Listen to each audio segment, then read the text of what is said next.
So, good morning and welcome. Thank you for joining us for the Rockford Area Case Management Initiative Community of Practice.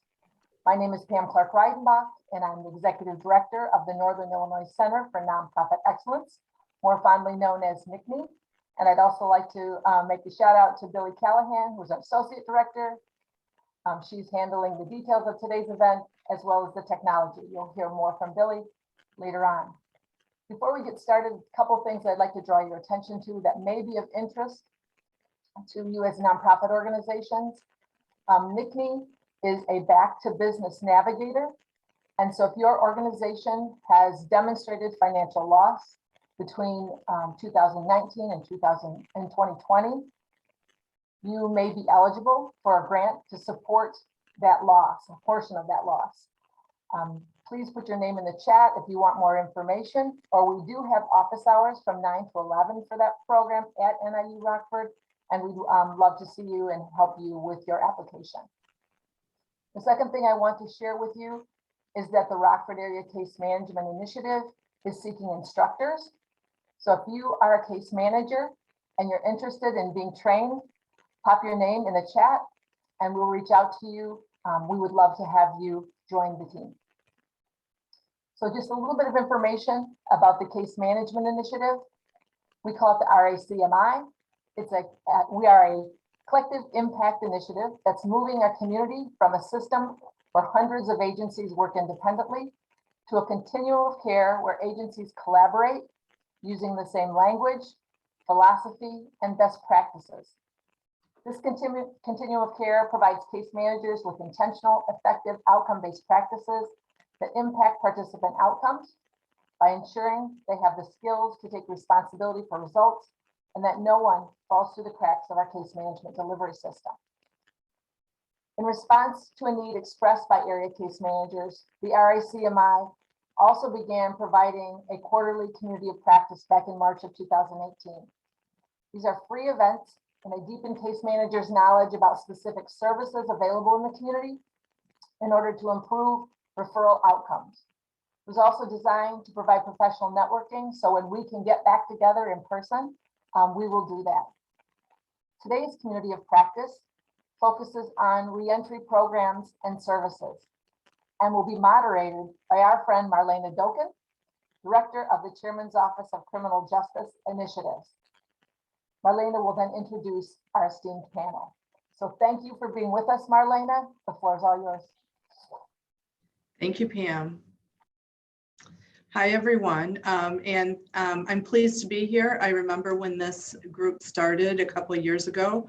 I was at the first couple meetings. And so I'm glad to see that you're still getting together and you're still meeting and sharing best practices. That's excellent news. I'm honored to be asked to be the moderator for today's panel.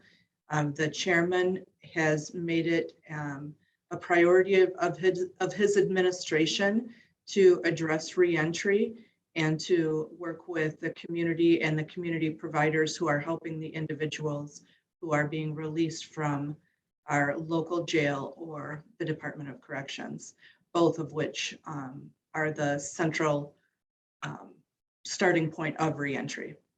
So for our panelists today, we have, while we have many in the community that work with reentrants, and in fact, most of you probably do, you may or may not know it. We have some people who specifically have programs that are directly for individuals who are returning from either probation or parole. And that would be Grant Schubert from Goodwill Industries of Illinois, Jessica Story from the Workforce Connection, Kira Devon from Prairie State Legal Services, and Jody Giroux from the Resource Intervention Center, which is a division of the 17th Judicial Circuit Court. While we do go through this conversation, remember that some of them offer services in a little bit different manner than others do. For instance, Prairie State Legal Services is much different than Goodwill Industries. So some of the questions may or may not apply to some of the panelists. So if they skip over them, that's why. So thank you. You can go to the next slide, Billy.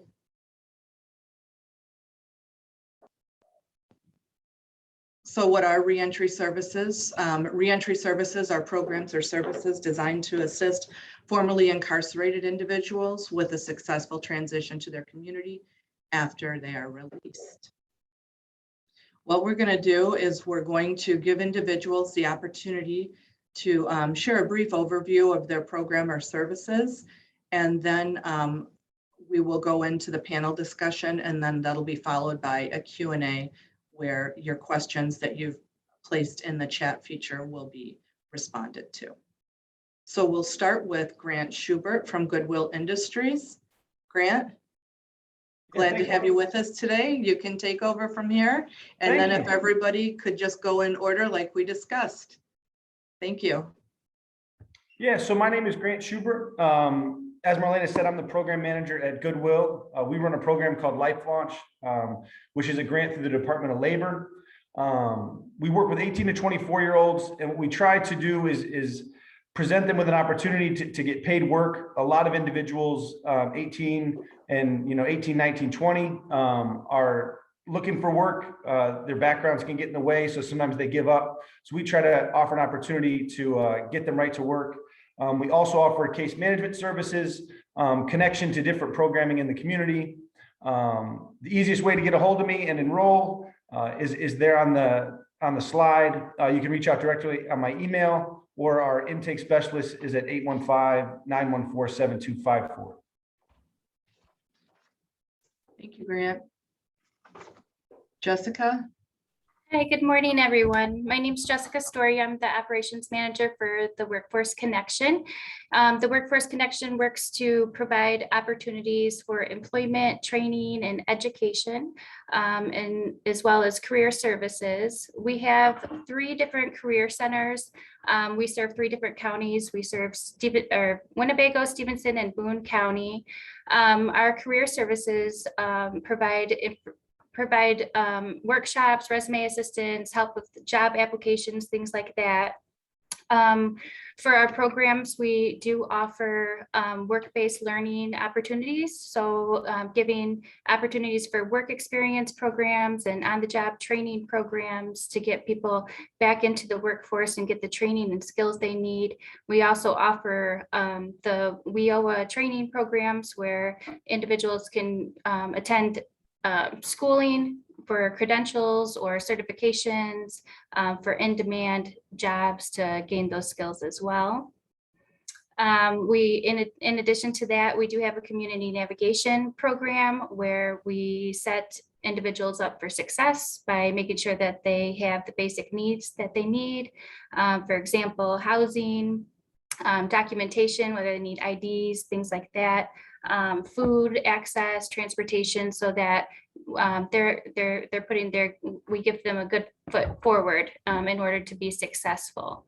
So in order to get a hold of us, you could call any of our centers. Like I said, we have them in the 3 counties, so Rockford, Freeport, and Belvedere. I think the next slide has the phone numbers there, and then our website as well.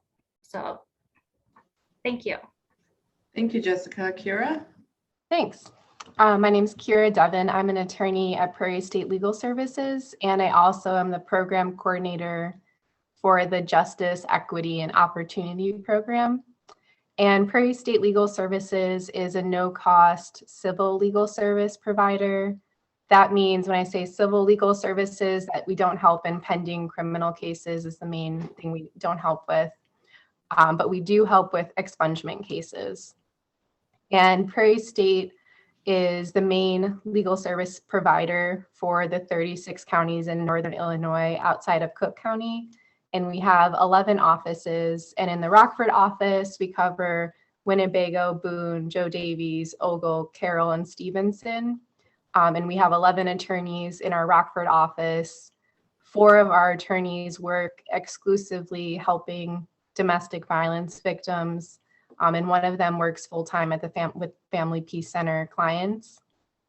The program I work on, the Justice, Equity, and Opportunity program, is funded by cannabis tax funds, and my focus is on certain areas in Rockford that were disproportionately affected by mass incarceration and the war on drugs, and trying to make a lasting impact on structural systems and community issues that are coming up related to that. So that's my program. But in the broader context, Prairie State helps with a lot of legal issues. Some of the most common issues are helping domestic violence victims get orders of protection or divorce, helping people who are defending against wrongful evictions, either from a private landlord or like subsidized housing, RHA, Section 8, anything like that, public benefits issues, expungement and sealing of old criminal records is a really common issue that we help with, and we help with a number of other issues.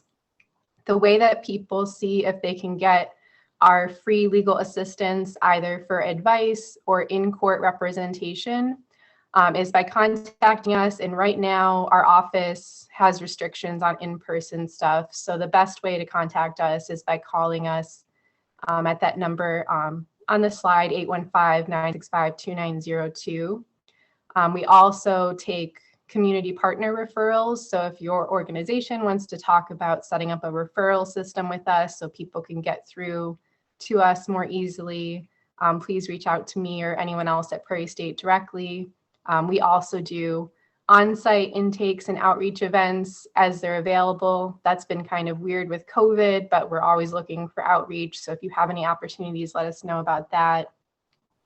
And all of our clients are screened for eligibility, which basically means we get information about like their income, their demographics, their legal issue. And we have so many different grants that it's not only people who are very low income that we can assist. Sometimes we have grants where there's no income limit, like the domestic violence grant actually has no income limit on it.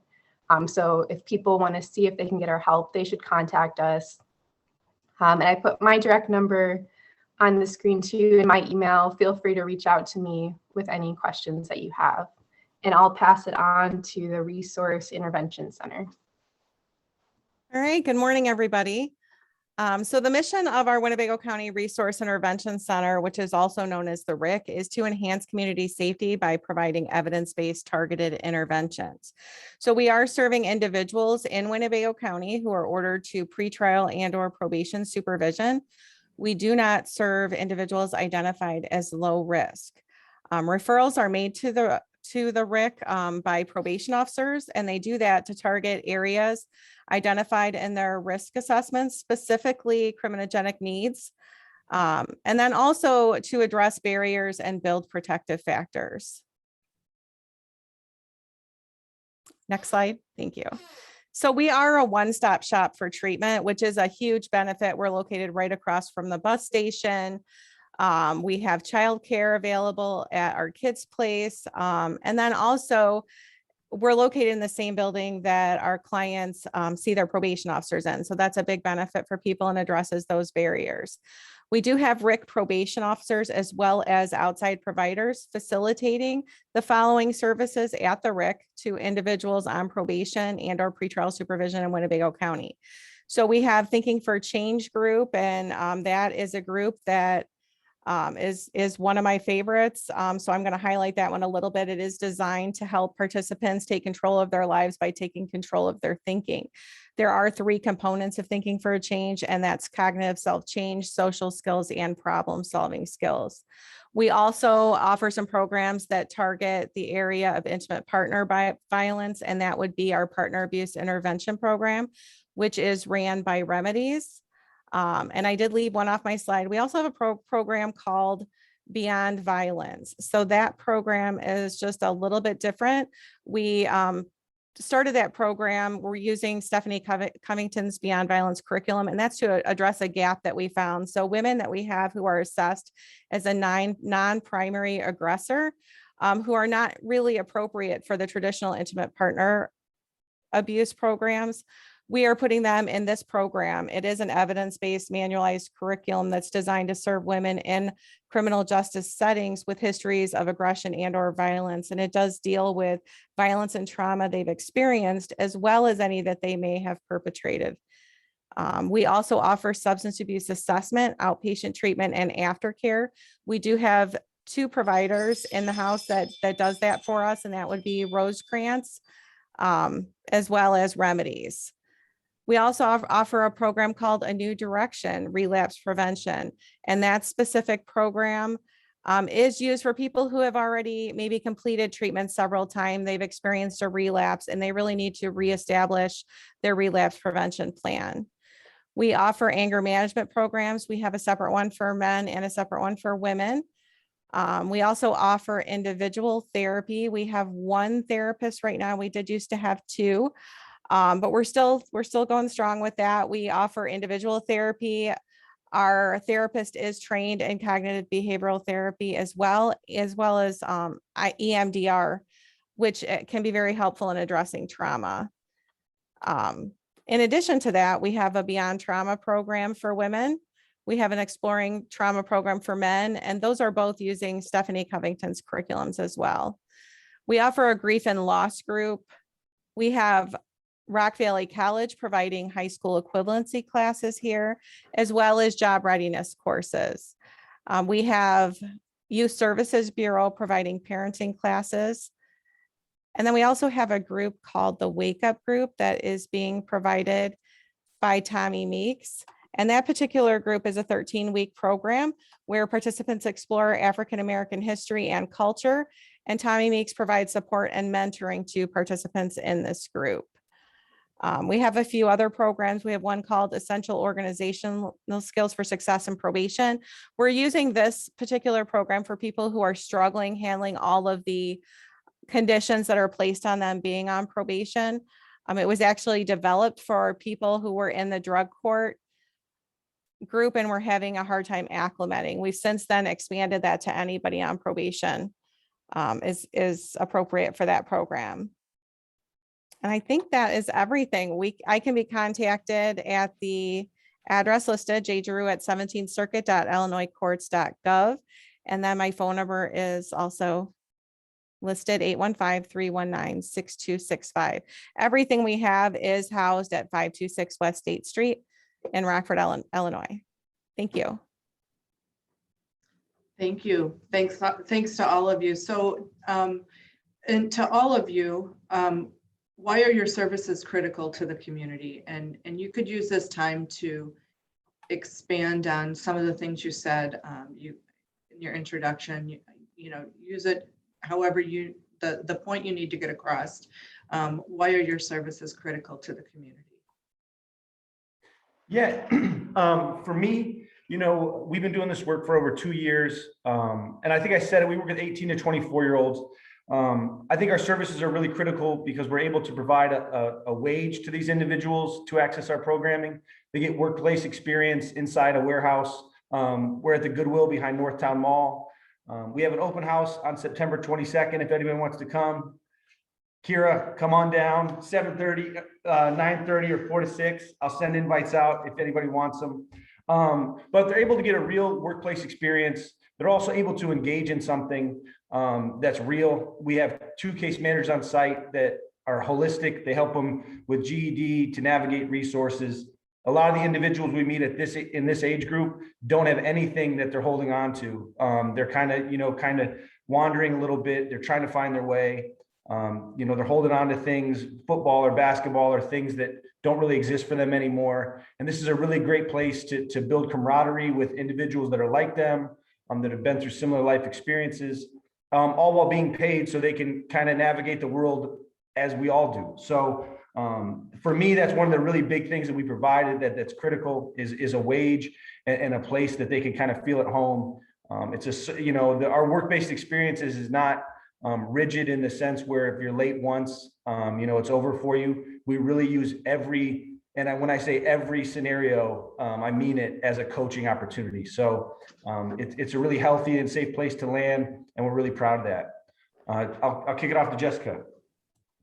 Yeah, so our services are critical to the community because we're giving the opportunity to someone who has a barrier to employment or education or training. We also provide a lot of job coaching and support throughout our process. Individuals get, they get the coaching that they need to go on interviews. We sit down with them to see what their interests, what their goals are, what their route is. Additionally, a lot of times when we see people re-entering, they do not have IDs and things like that. So our community navigation program helps with that to make sure that when they get out, they have that, all of that. They have social security card, they have, if they need it, their birth certificate, so that when they do find a job, it's seamless. So that's been a huge part for us. But just to provide that opportunity where we can connect them to employers who understand that they need a second chance. And we already have those relationships with employers, and they're ready to take them on. I think it's huge. And additionally, we just provide our services to anybody who has a barrier to employment. So I think our services are very critical to the community. There was a question in the chat regarding, do participants come through the court system to our services, from Jody. Jody, I just wanted to expand on that question a little bit. So we do partner with the IDOC for rapid enrollment.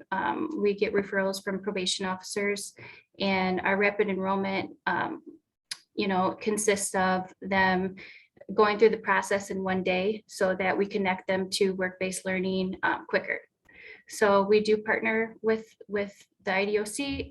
Additionally, and Grant can help me with this one because Grant and I partner on this project, but for probably about the last 3 weeks, I think it's a pretty new program. We've been working in the Winnebago County Jail to put some of those services in place for individuals who are looking to get out soon. So for example, we help them with the documentation part. We explain our education and our work-based learning programs to them as well, so that when they get out, they are informed, they know right where to go, and hopefully they have a birth certificate in their hand at least, or a social security card in their hand, and know where to go from there.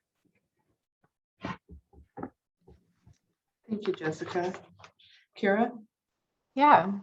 So Prairie State services are critical to the community because we are, in our area, basically the only civil legal aid provider. In civil cases, there's no appointed attorney the way there is in criminal cases. So when someone has a legal issue outside of the criminal defense context, they either have to hire an attorney or get the services of an attorney like us. And in Illinois, overall, there's 500 attorneys, like the Prairie State attorneys, legal aid attorneys, for 2 million people living in poverty. There's been studies that show 71% of those people will have a civil legal issue in a given year. So that means 1 in 6 people will receive help based on the way the numbers work out, and that there's not an appointed attorney. So our services are something that's really needed in the community. In the reentry context, common issues that come up are expungement and sealing, and then housing issues and the domestic violence issues. If someone's being evicted by their landlord, which hasn't happened as much with the moratorium, but whenever the moratorium ends is likely to be an issue. If someone's not able to have stable housing, that's a big problem for their reentry. And if their criminal record will keep them from getting a job or housing or having opportunities, that's also a big problem. One thing in the expungement context, if someone earns a new educational degree or career certificate while they're serving their most recent sentence, they can ask to expunge or seal the record depending on what it's eligible for after their sentence is over. So if you guys are working with people who are serving like their probation, if they get a GED or career certificate that's documented and official, they can possibly use that to seal their record quickly. Just want to throw that out there. Yes, and Prairie State services are critical because people need to navigate the legal system that's pretty complex and confusing. And it's important to at least have some access to legal advice or in-court representation to figure out how to deal with the legal issues that are coming up. And I'll pass it on to Jody. All right, so our services are critical to the community because we're providing evidence-based interventions, and we know that that reduces recidivism. Our programs are using the most effective behavioral models in corrections, which are structured social learning, where new skills and behaviors are modeled, and cognitive behavioral approaches that target criminogenic risk factors, where we're following the risk principle, the need principle, and the responsivity principles. We are addressing barriers that clients have in the community. Many of individuals we work with can't afford services out in the community. So the RIC does address that barrier to treatment. Most of our services here are free. The ones that are trying to access DAP funding and other things like that so that the client does not have to pay for that service. We're also addressing the area of transportation, that barrier, by providing bus tickets by our location right across from the Rockford Mass Transit, and then also having the Kids Place available for childcare needs. Very good, thank you. So next question, Grant, and everybody's probably already answered this, but to succinctly pull it out in case anybody was sipping their coffee when you were mentioning this. Who do you serve? How do they access your services? And who's excluded? Like, do you serve sex offenders, arsonists? There's certain degrees of criminal activity that you would not serve an individual. So if you could tell us who you serve, how individuals come into your organization, and who is excluded. Yeah. That would be your next. So we work specifically with 18 to 24-year-olds with what the Department of Labor refers to as justice involvement. So that can be anything from just being released from a facility to catching a sealed charge when they were 15 that we can document. So it's this huge wide range. So if anybody has any type of justice involvement and they're 18 to 24 and we can enroll them by the day before their 25th birthday, they're in. We are unable to work with individuals who have sex offenses on their record, but that does not include solicitation. So that's something the Department of Labor put into ours that some of our other subgrantees throughout Goodwill don't have. And as far as getting a hold of us, you can use my email directly. You can call or text the number that's on the slide that'll go out. If you can get a hold of me, that we can get you going. We have a referral form, and then we begin kind of the intake process. Thank you, Grant.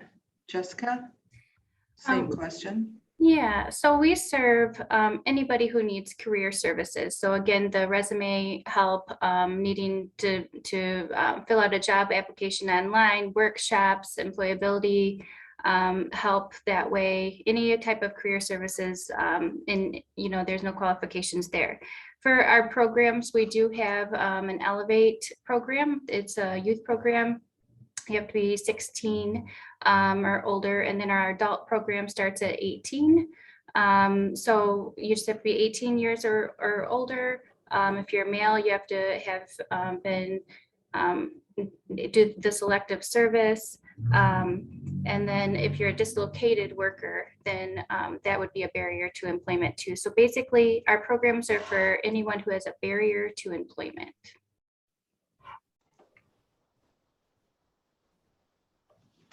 Yeah, and at Prairie State, we serve anyone who has a civil legal issue that we can possibly help with.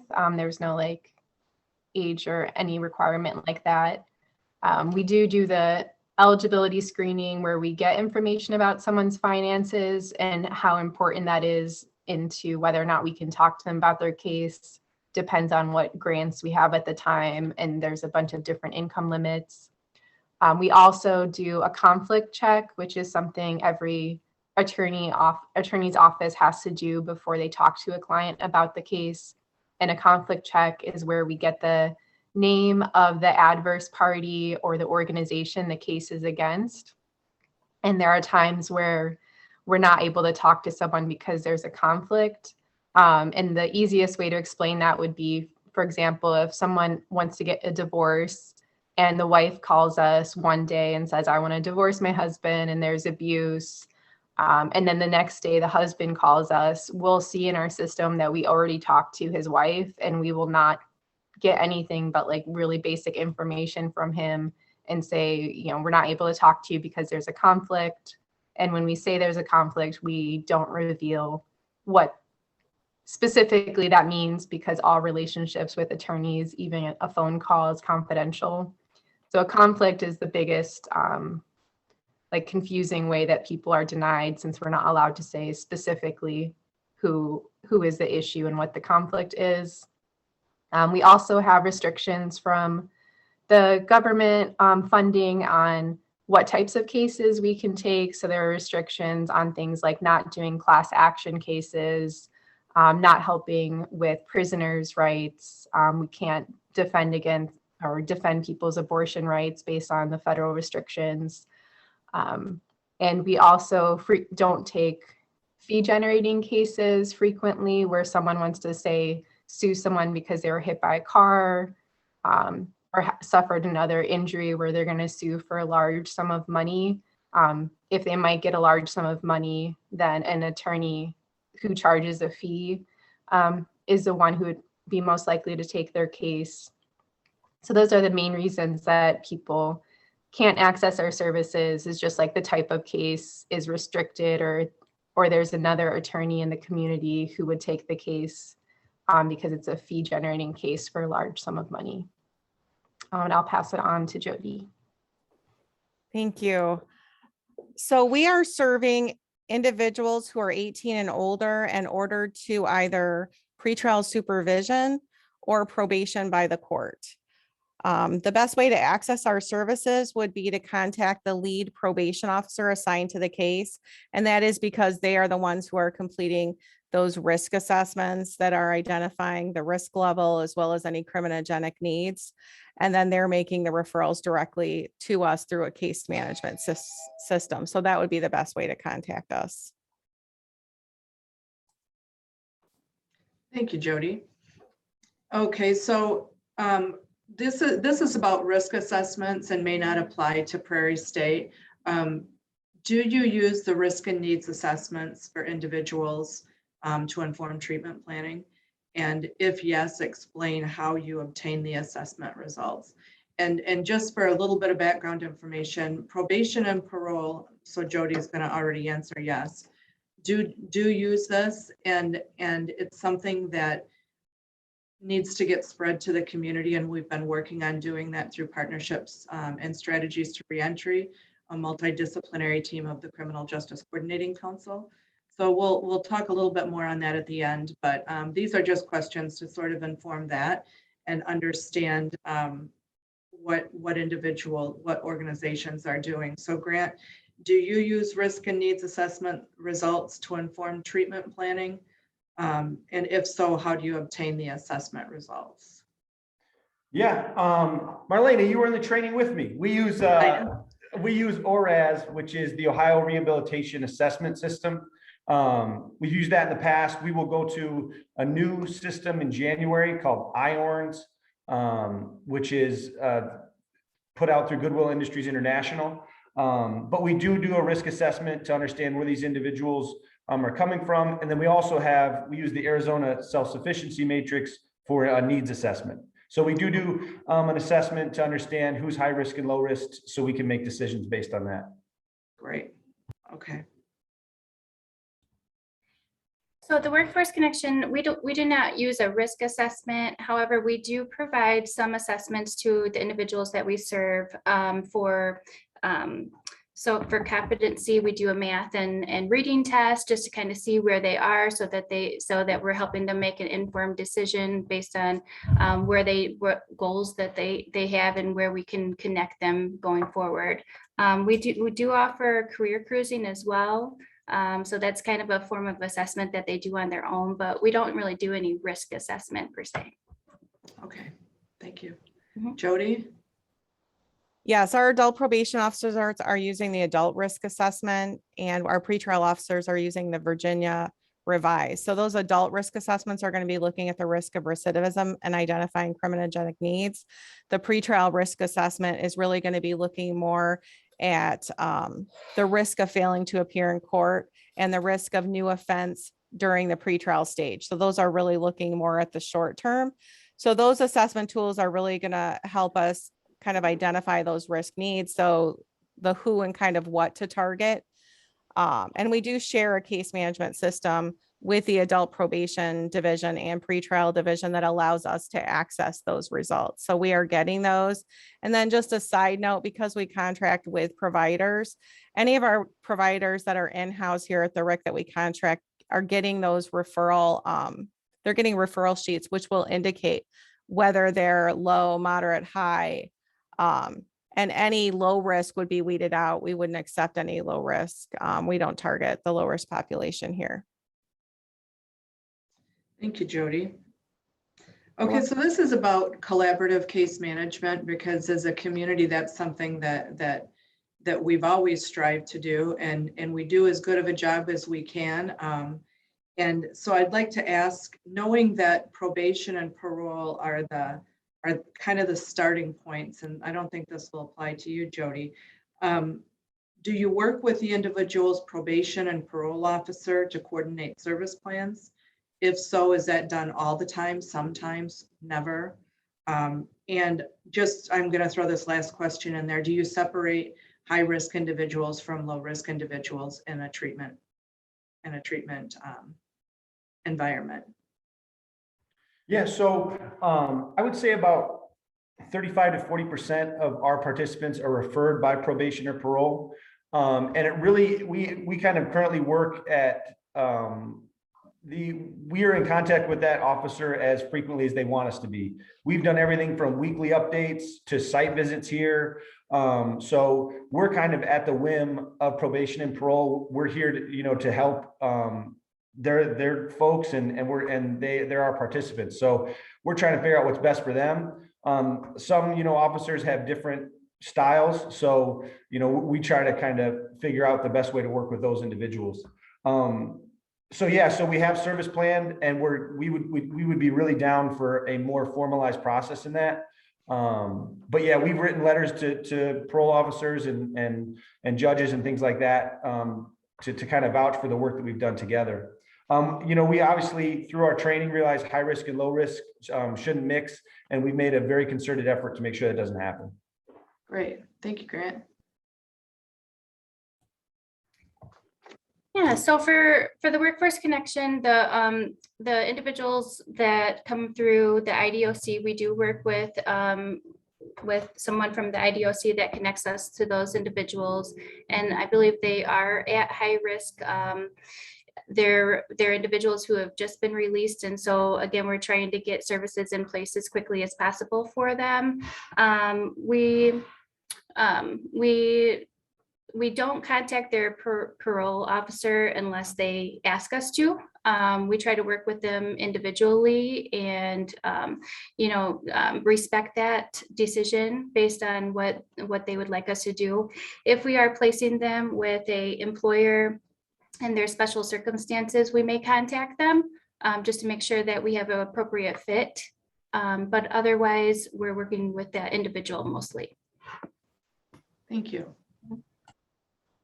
I would say we are doing this too, even at the RIC. We are located on a different floor. So if we do get a referral, we are reaching out to those lead probation officers and finding out, are there any responsivity issues? Are there problems with reading or writing? Does this person have anxiety issues where the group setting might not be appropriate? So we are having those conversations, as well as for continuity of care. If there are behavior issues in the group, or we identify a concern, like maybe someone's having issues reading or writing and we need to utilize a different strategy working with them, we have those conversations with the lead officer throughout the individual's care here at the RIC. As well as discharge, I would say we also want to make sure that we're giving them thorough discharge paperwork, or having those conversations with them to let them know how they did, how they completed, or if they didn't complete, why that happened. Okay, great. Thank you, Jody. What do you, wish that case managers knew about services before referring customers to you. So this would be kind of a, in case you forgot to mention it in the ineligibility part. I know that when I was a program manager, we, sometimes the case manager would refer somebody somewhere and that client would get upset if they stood in line or went through a process that they had to wait a long time for, only to find out that they weren't eligible. So it's really important that community providers know some certain things what would you want them to know about your eligibility processes before referring somebody to you?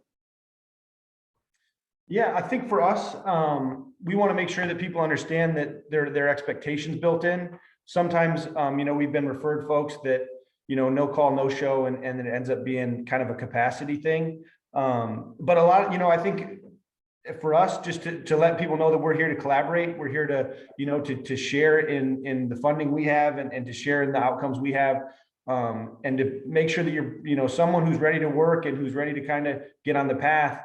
This is a really good spot for them. We believe that, and we're willing to kind of, share in that success. So, I think at the end of the day, we want to make sure that we're all part of, all on the same team, trying to get to the same goal. All right. Yeah, I think I wish the case managers would know that whoever they're referring is interested in education, employment, training, like that's what they should be pursuing if they're referring to us. And then just that we have a variety of services. So like I said, the basic services are so huge. So even if someone is not quite ready to pursue those things and they need those basic services first, just knowing that we are able to offer them. Again, those are housing, transportation, food access. We also help with technology and things like that, helping someone get a phone or internet, things like that. So just knowing that as well. So if someone's not quite ready, but that's what they want to pursue, that's kind of a goal for them, just to still refer to us for access.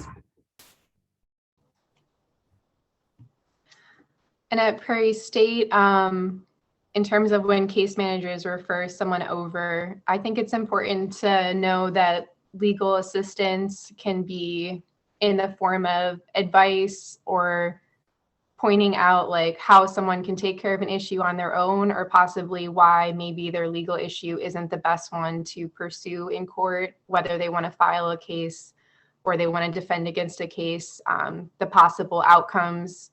It's possible they won't be in the client's favor, and we give honest assessments of the situation. So it's not always, what would be the ideal situation. And as an attorney, we're applying the law to the situation, and the law only has so much flexibility based on the existing precedent from like appellate courts and the Supreme Court. So we can only work within the confines of the law and explain that to the client if it's like a court case or if it's an administrative process like with DHS or the Housing Authority or someone else. We apply the law and the rules that apply to that case. So sometimes the law and the rules don't conform to like what we would personally think are the best outcomes, but we just have to say like what the situation actually is. So I know that can be disappointing for many clients to hear how like realistically something might play out in court in front of a certain judge and with the existing law. So just understanding, I guess, that reality is important. And also that sometimes when people are referred, the legal issue they might want help with once they contact us could change slightly, or the facts could change.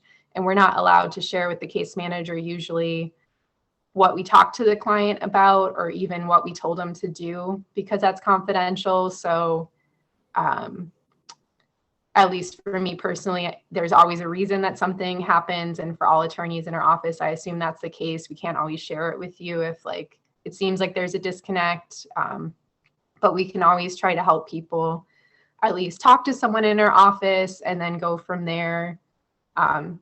And if someone has a legal issue, it's important to address it right away. I've tried to make ways in our community to make access easier, like referral systems and stuff like that. But the system overall does have a lot of like questions to get through that we're required to answer. And there's currently no way around that. So that initial like screening process does take like 15 minutes, and it is like, that's pretty long. So that's just like a situation that the attorneys have to apply to the case. So just like knowing like, yeah, it will take some time to get through to a Prairie State attorney might be helpful to tell the client upfront.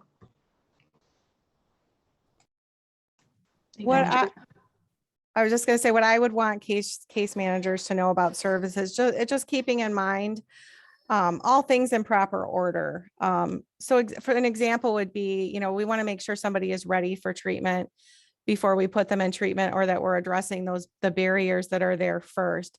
So an example would be, you know, employment is always like a big issue. Everybody wants people to be working. We want them going. But if you haven't addressed their thinking prior to that, if there's not that readiness to change, or if they haven't made those connections that how they think affects how they feel, which affects how they behave, those types of things, they're not going to be successful in those other types of programming. So we do like to here at the RIC put people in thinking for a change right up front, because addressing those areas really what we've seen is helps get them ready for treatment. We're going to see them do better in those programs like partner abuse intervention. There's more of a likelihood they're going to attend, first of all, but then also any behavior issues, you see a reduction in those kind of things if we've already got to address those with the COG program first. The second thing I would say is, you know, try to find out what risk level the people that you're working with are. Because we want and keep in mind, because the higher the risk, the more dosage, right? So if you're working with someone who's a moderate risk offender, you want, you know, 150 plus hours of intervention for that person. If somebody is high risk, you want 200 plus hours of intervention in order to be successful, if the goal is, if in part at least, the goal is to reduce recidivism. So those are things I would say keep in mind. And then also that when working with the court system, we can't always share everything. So we're held by statute. So there are going to be some things that we just can't share with other agencies. So those would be my thoughts on that. Thank you. Thank you, Jody. And finally, the last question, what would be the most important thing or the takeaway that you'd want case managers to remember about your presentation today? And I would also add, if you forgot anything, feel free to share it. Go ahead. Yeah. So the big thing is for us is our funding. We have 19 spots left to get to the end of 2021, which is exciting. It's been a long, you know, with COVID and everything, enrollment is always important with these grants. But the good news is in January 1, we received funding for 3 more years of reentry work. So that's really positive. I guess I want people to know we're not just here for a couple Zoom meetings and get out of here. We're here for a long time. So, you know, if you have questions or, you know, ideas, we're here to collaborate. Yeah, 18 to 24-year-olds that, you know, are justice involved and looking for work, and, you know, we offer cognitive behavioral therapy. So, you know, like Jody said, that thinking stuff is huge. And we want to be part of the solution. So we're here and we appreciate the time.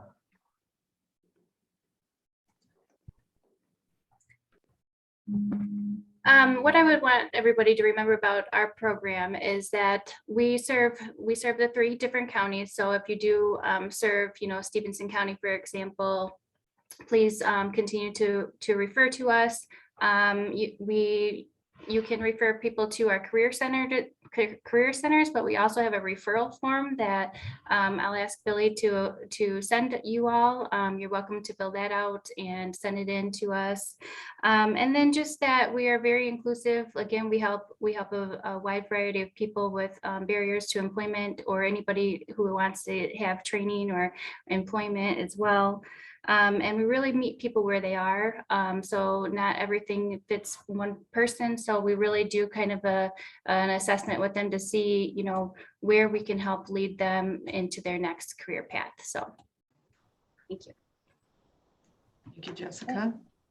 At Prairie State, I think it's most important to know that if if you think a client has a legal issue that we could help with, it'd be great to refer them to us because legal issues seem to linger and possibly get worse if like they're not addressed early on.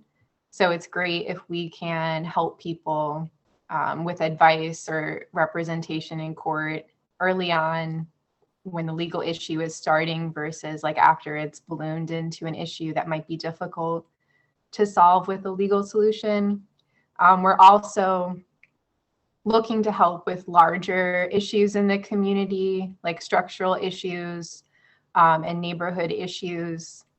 And it can be hard to get people to come to us for problems like that. We're not allowed to solicit clients. So if we see a legal issue going on with an individual person or in a neighborhood, we can't go up to people and say, like, we want to help you with this. They actually have to come to us. So we can do like presentations and outreach, but we can't say, I want to help you with this legal issue.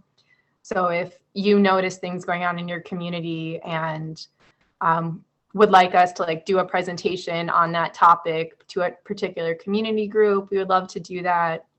If clients have trouble getting through to us, you can always call or email me and I can let you know how they can best get through or talk to you in general without revealing the client's personal information, unless there's authorization about like what level of service we might offer help with for a particular legal issue.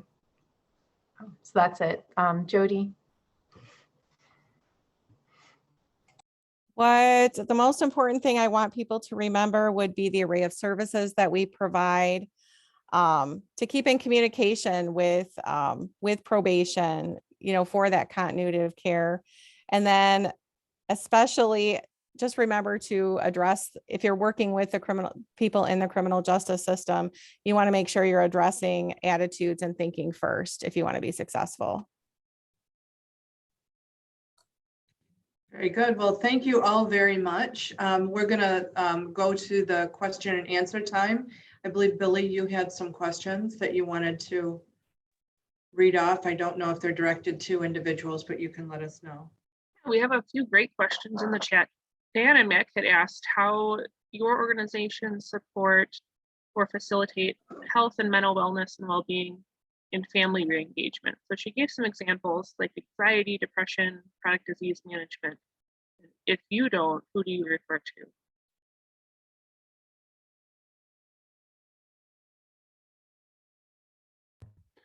I know that we've had success in the past referring to Rosecrans. A lot of our individuals are already tagged into Rosecrans by the time they get to us. But that's been our main point of contact for that. But yeah, if there's any other really good options, I'd love to hear. I'd say our community navigation program would refer to Rosecrans as well. We also, again, just to talk about those supportive services, they are huge, and it doesn't take care of mental health and mental wellness all the way, but sometimes those supportive services can help in that. Again, the access to housing and food and things like that. But yeah, referring to Rosecrans is what we have done in the past as well. At Prairie State, we have a medical legal partnership with Crusader. So any Crusader patient can get referred to us. And there's like, that's a program that's been going on since 2016. And I also refer to Rosecrans a lot. And if there's another issue someone's having that's not being taken care of, then I'll send a referral for that too. So we work closely with Rosecrans and Remedy. So those would be referral sources in-house and out in the community that we would be using. We also partner with Winnebago County Health Department for wellness needs. We in-house have a licensed clinical social worker who we will refer to, as well as we offer the trauma groups. And then there's several other, that we worked with private providers in the community too, if that is the client's choice. So we try to give the array of services if we don't offer it in-house to who is available in the community, and then the client would choose out of what we're familiar with and what's available to them. And cost is always going to be a big factor, which is why we do tend to utilize the places who will, look for the funding like DASA funding and things like that if the client doesn't have insurance. We have another question from LaDonna. Excuse me. LaDonna asks if any programs work to assist with housing. So there's barriers when maybe somebody is incarcerated and their family lives in public housing and they can't live with that family member anymore, or they have trouble finding landlords to rent from due to their record. I can answer that partially anyhow. I can't speak for them, but Winnebago County Housing Authority has modified recently their housing policy in regards to the formerly incarcerated. So I would reach out to Winnebago County Housing Authority. I don't know about Rockford Housing Authority, but I do know Winnebago County Housing Authority has.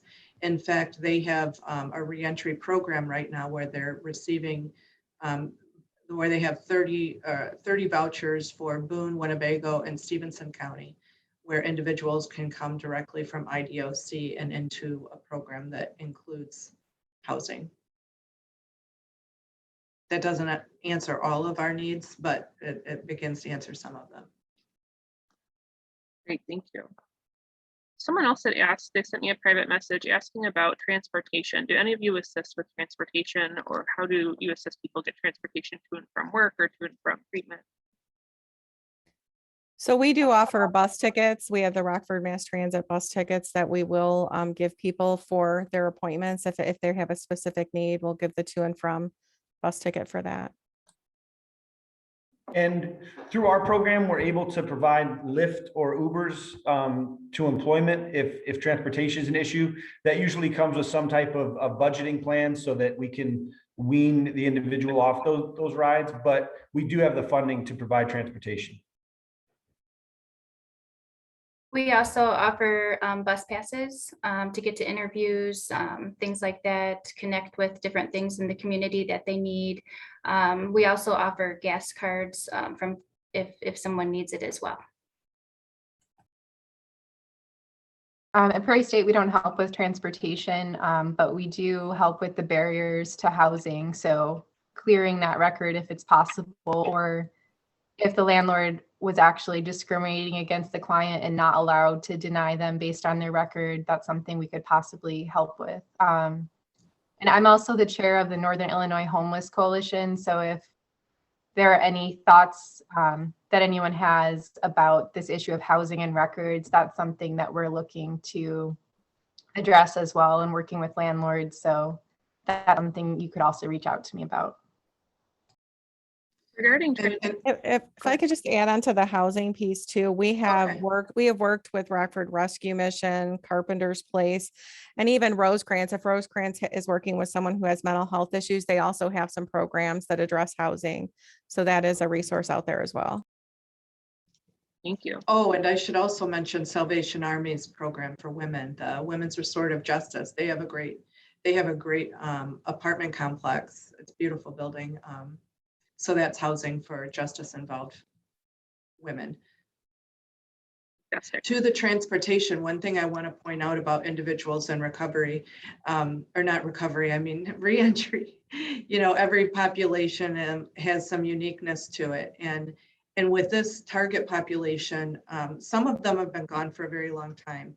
So when we're giving somebody a bus pass and thinking that might get them where they're going, we might want to understand that they might not understand how to ride the bus.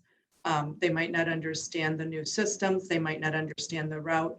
They may have been locked up since they were 17 years old. We don't know this. One of the things that we did in our last program is the case manager and navigator would have, field trips, and she'd say, we're going to take the bus route, so removing that shame or embarrassment of acknowledging, yeah, I don't know how to, I'm nervous, I don't know how to do it.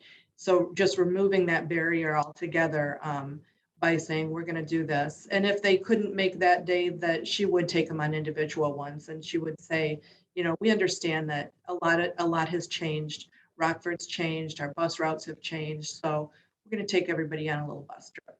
And sometimes when individuals don't show up for their appointments, I believe it might not necessarily be that they didn't want to show up to their appointment or they didn't care, but they may not have understood how to get there as efficiently as we would, even if they had the bus pass that we provided. And they're never going to tell you that. So it's just something to keep in the back of your mind. Great question. You heard me thinking, because I was going to ask if anyone provided assistance in learning how to navigate public transportation. Mm-hmm. And Courtney Geiger shared into the chat that RMTD is hosting bus training. There's a train the trainer for any organization that wants to know how to do bus training with their participants. So she will, I'm sure, share her email in the chat, and I can also share it out in the follow-up email to you after this session. She dropped it in there right now, right there. So thank you very much, Courtney. Marina had asked, what, if any, supportive services do you have for veterans, and do any of your organizations participate in the Veterans Treatment Court? And she's in Stevenson County, I believe, and serves a multi-county area. So if you could speak to that. I can say that our grant, we don't work directly with veterans unless they have justice involvement, but the Department of Labor did put in that veterans would get precedence as far as if there was limited seating or limited availability for funding. So I guess that's our only overlap. We work to provide veterans employment and training as well, and we make them priority of service. We work with the IDES to connect them quickly. At Prairie State, we have a veterans grant. So we also have like a priority system for veterans in their legal issues as well. And I would say all of our programs are available to people who are in veterans treatment courts, and we have some that specifically target the areas of trauma. So we have the individual therapy who does EMDR. We have the Beyond Trauma and Exploring Trauma groups, as well as a Seeking Safety group. Great. We also did a case management community of practice last year on services for veterans. So if that is relevant for your population, the link is on NICNE's YouTube channel. I share that link out in our playlist for the case management initiative events, so easy to find. Tracy had asked if there are any services that help people who need employment that have a disability. So for example, partial blindness.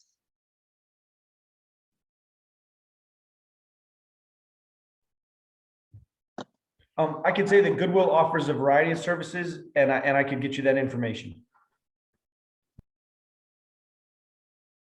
I'm sorry, I totally missed that question. It was cut out a little bit for me. Oh, that's okay. Tracy Box had asked if there's any services that help people who need employment assistance that have a disability. So their example is somebody that has partial blindness. Okay, I would say like if we have somebody, our probation officers, as well as any of our facilitators, do help link people and try to get people set up. I know like Rosecrans will help people if you have them involved there, if they need to get set up. Out in the community, Remedies will do the same thing. So we make those links, although we don't do that in-house. Thank you. I know Right, also. the workforce. Go Sorry. ahead, Jessica, that's okay. I was just going to say the Workforce Connection also serves individuals with disabilities, or we do connect them with RAMP. We collaborate with them quite a bit as well. DRS and the Division of Vocational Rehabilitation also provides some of those services. And someone had made a comment, which we can turn into a question. So people that have been engaged in violent criminal activity or criminal activity but have not been incarcerated, are there services available for them within your programs?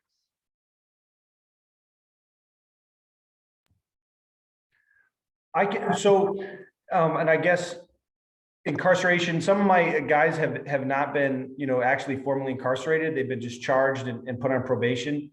We also have worked with the state's attorney's office in their diversion program. So that may be some part of the solution is to make sure that individuals that haven't been incarcerated but are committing crimes are engaging in these programs. So I think there is stuff in place, Harlan, but obviously we could, always expand that. We had another question from the audience. Someone had asked if any of you provide support helping people reintegrate into their family unit.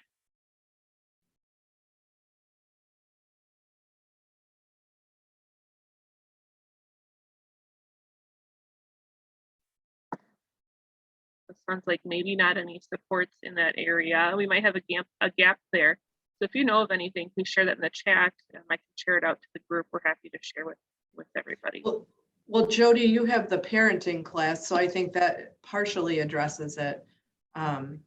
Yes, we do offer the parenting classes that would just be for the person who is under supervision. We don't bring families into the RIC simply because of the population that we serve. We can't have children here. We can be serving anybody in our groups could have a history of sex offenses or anything like that. So we do not serve people under the age of 18 in this building for that reason.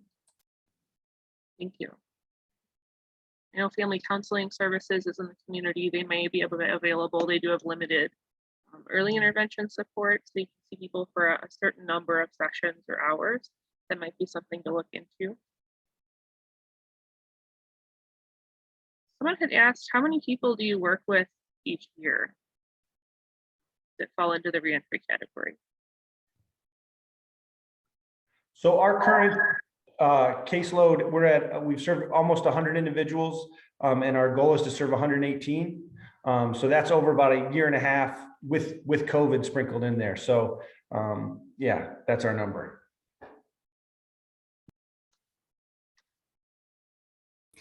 So some of our programs are new.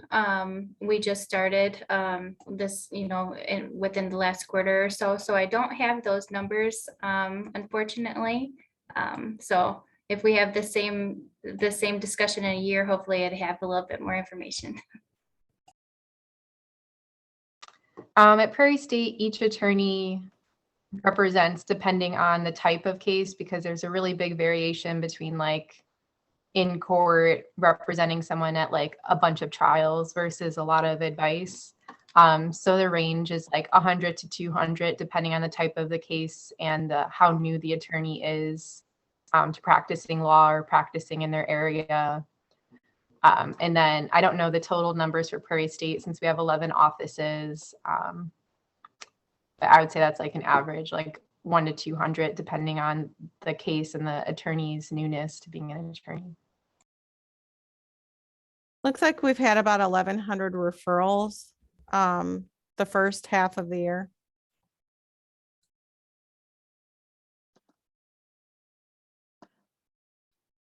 On the parole side, I can't, I don't want to go on record with a number, but the last I checked, there was the statement made was there were 800 to 1,000 parolees on the streets at any given time. One last question that we had was, who do you refer to or who refers to you? I think they want to get a sense of maybe what the professional network is like, what the referral network looks like. Yeah, our professional network is parole and probation. We also rely on different institutions in the community that understand. So we get them from Workforce Connection. We've received them from Elevate. Just individuals, once they realize that justice involvement may be a barrier, that's how we get a referral. We also really rely on a very personal cousins and little brothers and things like that to make sure that everybody's kind of available to get our services.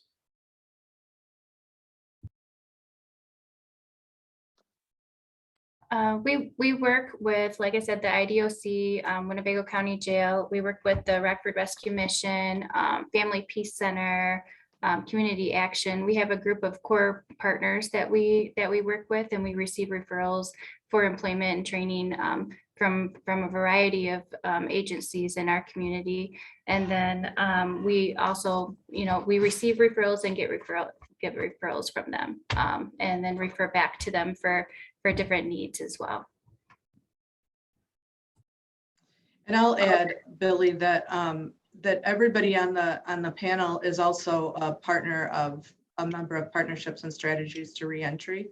That's a single table where we come together on a quarterly basis learn best practices and, you know, try to go around the virtual room and share what's going on with our programs and identify gaps in service. So that's something that we've pulled together similar to this, but for reentry only. That's great. I know you're going to share more information about that here in a few minutes. Someone had asked, Felicia asked, what are your statistics for Spanish speaking populations? And do you have any programs in Spanish or other languages or translators? We don't currently have anyone on staff that speaks Spanish, but we do have the capability to get translators to work with those individuals. The Workforce Connection has Spanish speaking staff that can help. And then we also utilize a language line for translation for Spanish and a lot of other, most other languages as well. At Prairie State, we have Spanish-speaking staff, and we use language line, and for in-court representation, assuming it's possible with COVID, we use in-person court interpreters. We are using language line as well, and then we have used interpreters. We have applied for a grant, which we're hopeful of getting, that would open up the RIC in the evening hours. And one of the things we're looking to do in that grant is have a partner abuse intervention program offered in Spanish that would be of no cost to participants if we were to get it. Thank you.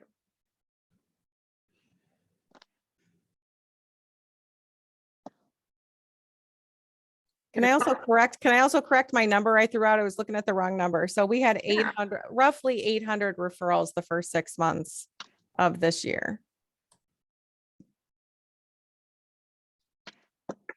Great, thank you very much. We had a couple other people asking for questions about statistics available regarding effectiveness of programs in preventing recidivism. I don't know that that's something that we can answer in this panel, but if you have resources that they can look at to see what your outcomes are or see the research or the evidence behind the approaches that you're using, that would be appreciated. One last person had asked if there are people that provide services for expungement or record sealing. I know we spoke to that early in the panel. I know Prairie State Legal, you said that you do. Does anyone else on the panel provide those services, or do you all refer to Prairie State?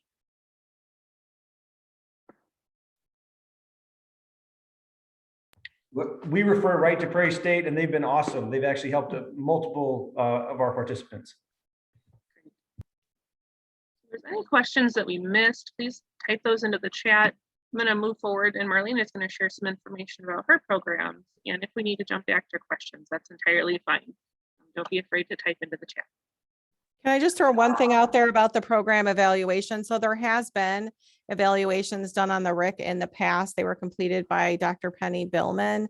I'm not sure if those are accessible online with the county. Those aren't my results to give, but it did show that what we're doing works.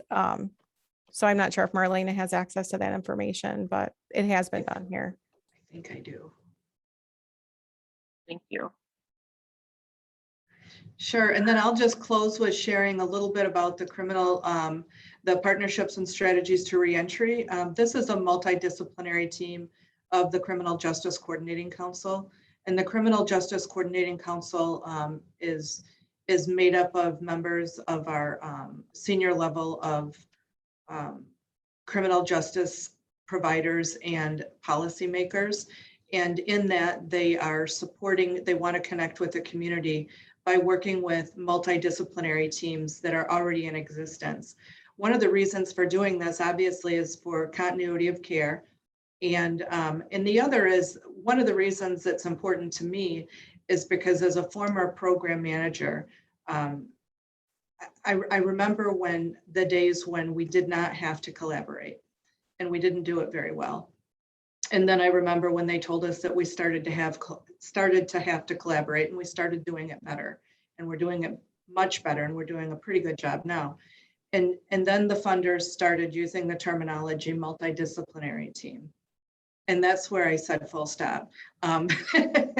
Because what happened was we've started creating multidisciplinary teams, and that's just not good. So, so for any other, my field is my sphere of influence is reentry. So what we're doing in the reentry and in the criminal justice community is to support multidisciplinary teams that are already in existence. Doesn't mean that you can't have your own operations team, your own meetings, but this offers you a single table to meet at on a quarterly basis to share best practices, new ideas, gaps in service. If you're a partner, you can say that you're a partner when you apply for grants. So we won't have to have multiple multidisciplinary teams. There's also one for opioids. There's one, the Jennifer Cachpalia leads the one for domestic violence and human trafficking. And a new one will be, is being formed for behavioral health and criminal justice. So this in no means, is to prevent people from not starting, their own groups. However, starting our own groups does keep us divided. And most of the work in the criminal justice field and mental health and some other fields, maybe all of them, frankly, most of it happens on an operations level where the things that need to be shared in order to really help somebody are done at an operations level, naming names and getting into details that cannot be shared at a large community group table. So having quarterly meetings instead of monthly meetings allows us to get together on a quarterly basis, and you can meet operationally, sharing the details to get people the help that people need. And it's worked out well. It started out as partnerships and strategies to reduce violent crime. And that was under a different program, but when the funding ceased, the partners, police, parole, probation, service providers, all said they didn't want to stop meeting. So I said, well, let's just open it up to reentry then. So this is a service provider format, but we do have partners from parole, probation who are always on, and we have some of our CJCC members join when they can. So being virtual, they like to join whenever they can. So our next presentation, Jody Giroux is going to be presenting on risk, needs, and responsivity, what the community needs to know. And this is really important. And Billy had indicated she would send an invitation to you all at a case management level. These are things that I hope get to you all. It's very, very important. You don't all have to be experts, but there's a couple things that are really important that we as a community need to understand and follow. Or research shows that if we don't, we can actually be increasing recidivism by 30%. And none of us want to be doing that. So there's a couple things that she'll be talking about in that presentation, and maybe some conversation on how we can, begin to formalize the process like Grant had indicated his desire was. So that meeting will be held October. Can you flip my memory fails me. Can you flip the screen, Billy? Okay, so next. There we Right are. there, the 20th. October 20th from 10 to 11:30 a.m. And we stop earlier if we're done earlier. You can jump off when you need to, but I'll send the link to Billy, and I hope you can all join us. And I really appreciate the time. This is a really important topic to our community. So, and I also want to mention the importance of you coming to this meeting is because whether you know it or not, if you're serving individuals in the community, many of them may have a criminal justice background. And if you're not asking up front and doing a couple of the simple things that Jody will talk about, it's not going to be helpful to them. And I think that we need to do this better. So hoping you can join us. Thank you. Great, thank you very much. We had one other person ask a question. Well, first I'll share. Felicia said reminded us that Illinois Legal Aid Online also helps with expungements and record sealing. So I'll be sure to share their information out. We've had them at community practice sessions in the past, but this is very much relevant to the topic today. I'll share her contact information and the website. It's also a really helpful website if you're seeking blank forms if you need to submit forms to the court and you want something to practice on or someone to assist you. They have how-to guides and a lot of other really helpful resources available. If you have any other questions, please do drop them into the chat. One last person had asked, do any of you make use of the principles of nonviolent communication developed by Marshall Rosenberg? Very specific questions. I'm not sure if that applies to any of you. Okay. I'll take that as a no. Feel free to correct me if I'm interpreting that wrong. So please do complete the session evaluation. By the way, I did drop that link into the chat. We're going to move forward into the presentation and we have a little bit more information to share with you. So as part of the case management initiative, we provide case manager training to help educate case managers and human service professionals on the core values of the Rockford Area Case Management Initiative, also on the key skills that you need and to help facilitate professional network building between case managers. So if you are seeking training for your case managers or if you're seeking training, we do offer modules individually, either on-site at your organization, online via Zoom, or here at NIE Rockford. We make those very affordable, and we've even had organizations partner together to bring both of their staff. So instead of $100 for a module, the two organizations might only pay $50 for each organization for as many staff as you want to train. So we have a variety of topics. We move through things like facilitating independence, using questions to motivate the people that you're working with, teaching problem-solving skills, managing your caseload, writing effective case notes so you're not wasting time and you're really capturing what's key. We know everybody that manages cases usually has a very large caseload. The work doesn't ever seem to decrease and the caseload doesn't shrink. So tools to help you manage that. Also managing confrontation, using self-disclosure effectively, and workforce preparedness. There's other topics there. So if you want more information on that, please do send me an email. And Cam had mentioned early in the session that NICNE was awarded the Community Navigator status for the Back to Business grant opportunity. So that grant opportunity is directed towards small businesses, which includes nonprofit organizations, to help them recover from COVID-19 impact. Oh, sorry about that. So it's a $250 million grant opportunity. The application is open. They're going to start making awards in the next 2 weeks. So if you think you might be eligible, you want to get your application in as soon as possible so you don't miss that opportunity. You need to be able to show a loss of at least $5,000 between 2019 and 2020. Sorry about that. And you need to have your last two 990s available along with bank statements. So if you want more information, know that I'm going to send that in a link to you. And you can also visit us on Friday mornings. We're here from 9 to 11. Pamela Thompson from the United Way of Rock River Valley is helping navigate people through the application process. So upcoming case management events that we have, our next community of practice is going to be on December 15th, and that is self-care for the case manager. We know it's been an extremely difficult and hectic and unprecedented is a word we've heard a lot, a year and a half for everybody, but especially case managers helping to navigate people through changing systems and how to access systems. So we will meet on December 15th. We are planning sessions for 2022, so please do complete the session evaluation. We would love to hear from you about what you want to learn about, or maybe even what you'd like to share. And then if you're interested in being a facilitator for the case management initiative, helping to deliver those case manager trainings, please reach out to me.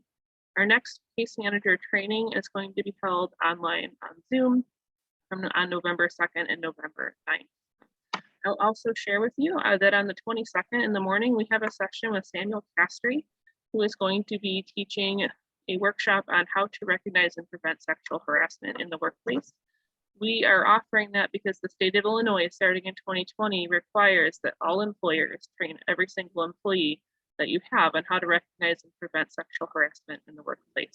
So we offer that session as an affordable way for small organizations and small businesses to complete that training without having to have an HR department behind you. We know not everybody has those resources. So it's $20 a person if you're in a fee member organization and $25 a person if you're a member of the general public.